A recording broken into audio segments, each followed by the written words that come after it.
Hey everyone, I'm excited for this one because this was my biggest breakthrough when it comes to manifesting. So we're talking about my favorite subject, which is relationships, and the difference between self-love and your self-concept. So when I say that, I mean your self-love is the general thoughts and feelings you have about yourself as an overview. And then your self-concept is how you see yourself in relation to something specific. So in this video, I'm going to be talking about relationships, but we can have self-concept about anything. We could have great self-talk, but if we have a bad self-concept in relation to ourselves with money, then our self-love won't get us rich. So I always hated hearing the phrase, you have to love yourself before you can love someone else. Now, I'm not saying that self-love isn't important. That's not what this video is about.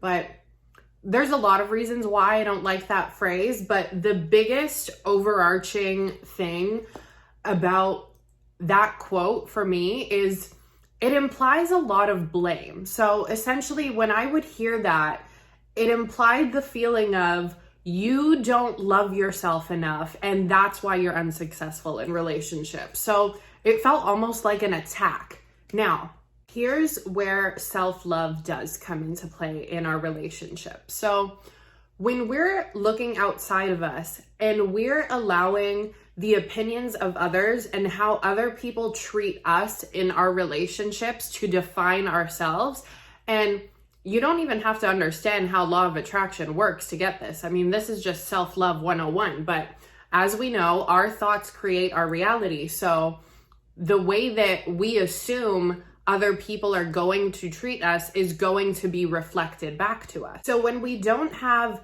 that foundational concept of self-love towards ourselves, we look for validation from other people. So when we're unsuccessful in relationships, we take that back to ourselves and we think there must be something wrong with me. And then that experience just keeps repeating itself because we have a poor self-concept of ourselves to begin with, and then it's being reflected in our relationships. So it's just this vicious cycle. So here's where we do need to be honest with ourselves. I know I had to go through this where I had to decide, was I allowing the opinions of other people to affect the way that I saw myself? And for me, it ended up being yes, that was the answer. So I did need to work on my self-talk just for myself.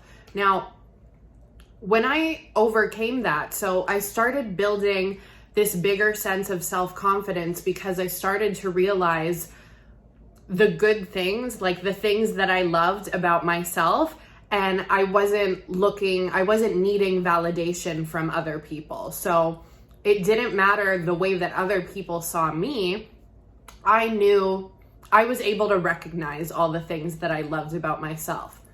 But I still wasn't having success in relationships. So when I was going through that kind of like transitional period and people would say to me, you have to love yourself before you can love other people, I was like, I know I love myself. It's other people. It can be really frustrating when you see all the good things about yourself, like you know you're a great person, but when that's not being reflected back to you by other people, even though you know you don't need the validation, it's human. I mean, it's just a natural desire for most of us to want to be in relationships. And because we're so brainwashed by all these teachings that self-love is the most important thing, self-love is the only way that you're going to attract a relationship, when you build your self-confidence, but other people still aren't reflecting that back to you, it has this tendency to make us feel needy, like we're doing something wrong. Like, oh, I guess I don't love myself as much as I think I do because I'm not in a relationship and I'm allowing that to affect me. So when we grasp that concept of, okay, I understand that I don't need this relationship to complete me, but it's natural for us to want to be in a relationship because it's a natural human desire. I mean, humanity thrives on companionship and connection. So it's totally normal for us to want those things. So then what happens would be, when I would hear that phrase, like when people would tell me you have to love yourself before you could love somebody else, I was saying things like, well, I know that I love myself. It's other people who don't love me. Why am I always attracting people who are emotionally unavailable? Why am I always attracting people who leave me to be with somebody else? I mean, you'll know your own patterns and blocks. You can identify them. If you notice that you have a pattern of attracting a specific type of person or a circumstance, then you'll be able to identify what these blocks is. So it's different for everybody. But think about it. When you're saying that to yourself, when you're saying, I know that I'm a good person, so why does this keep happening to me? Well, that's the block right there, because we're affirming, I'm such a good person, but relationships never work out for me. So we're having these two conflicting beliefs, because even though our self-love is great and we've built that self-confidence, we still haven't addressed this core belief that we have of our self-concept, of ourselves in relation to our relationships.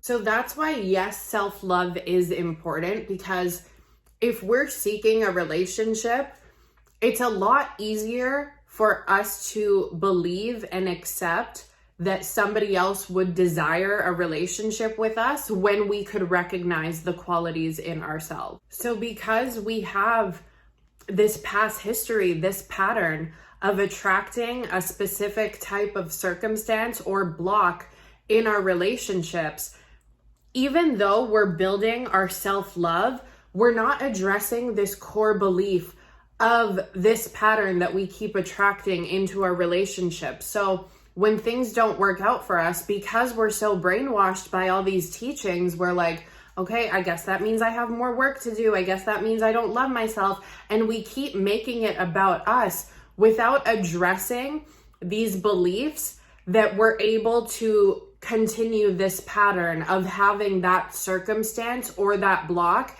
continue to play out in our relationships, regardless of how much self-confidence we've built within ourselves.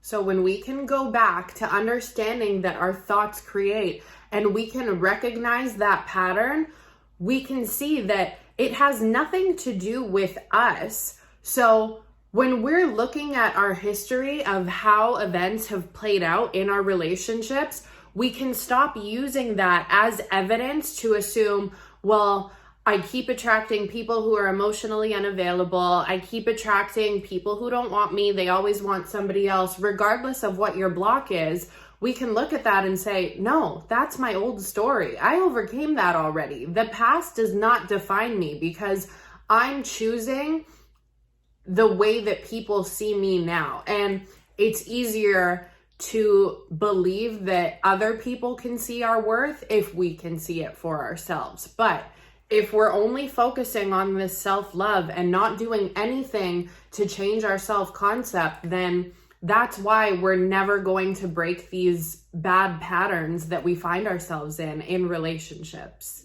So I hope you found this video helpful. As always, if you have any specific questions about what you're trying to manifest, then leave me a comment and I'll try to do another video on that. But until then, I'll see you guys in my next one.